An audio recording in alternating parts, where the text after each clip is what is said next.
In today's video, we're going to be showing you guys some easy entry points for wildlife that they like to use to get into some of these houses and commercial properties. As you can tell there, that roof angle is where the two planes meet. That's right through the soffit, which leads directly to your attic space. We have other ways of entry like this ridge vent right here. Without our screening and our one-way door there, as you can tell, we developed a mechanism there called an exclusion door. It's the correct term in the wildlife industry. This allows the wildlife within the structure to exit like it's already doing every night to get a food and water source. But when it comes back, you'll see here in this video, this little guy won't be able to get back in. He'll then look for other access points on this property, which we would be critter-proofing the home, which wouldn't allow this animal to get back into this home in any entry point possible. It's protecting the investment and increasing property value. But nonetheless, why I'm showing you that and why I'm explaining that to you is because, to make the long story short, this ridge vent is easy access directly to your attic space. Raccoons, possums, squirrels, flying squirrels, bats, rats, mice, you name it, especially here in Florida, wildlife love to enter into these different access points, into soffits, so on and so forth. And we're going to show you guys what exactly to look for while out in the field doing your inspections. For signs of wildlife chewing, gnawing, feces, tracking, highways, tunneling, so on and so forth, we want to make sure that we are protecting these buyers and protecting these sellers when they want to sell their properties and whatnot. Reason being is you go out there for one purpose, for being able to see if a house is going to pass inspection. And if it's not, to try to educate the buyer or the seller on what they would have to do in order to sell this property. You don't want to miss anything, otherwise you'll end up getting a bad review, a very angry customer, and it's dishonest. So we want to show you guys today some ways of seeing activity from wildlife around the home, and also showing you guys once again some of these entry points that make it into the properties.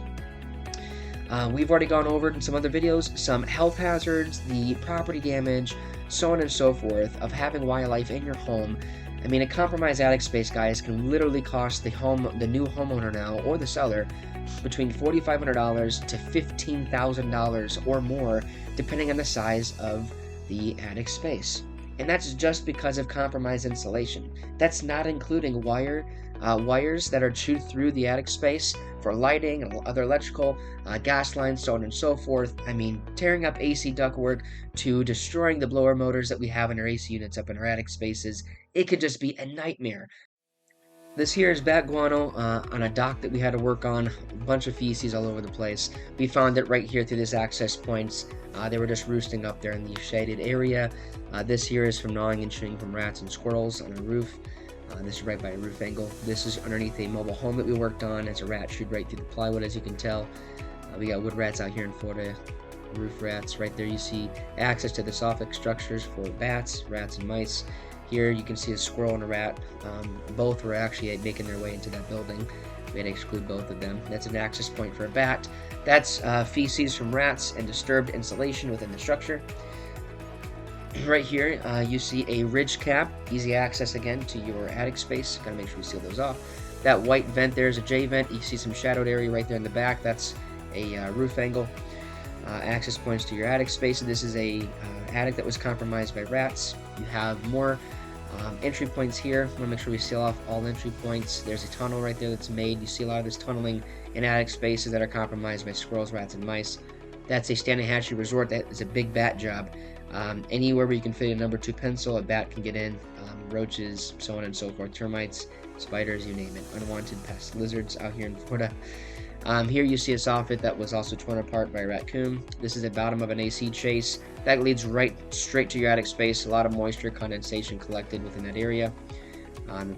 Right here we have squirrels tearing themselves through, eating through the gutters there, right into the soffit, straight to the attic space. Nothing stops them. That's underneath a mobile home, paper barrier that was torn. So as you can tell, this is just a few different examples of what we've had to come across in the field. And by the way, those photos are all photos from new houses that were sold that passed inspection. It's shocking the way that this industry works.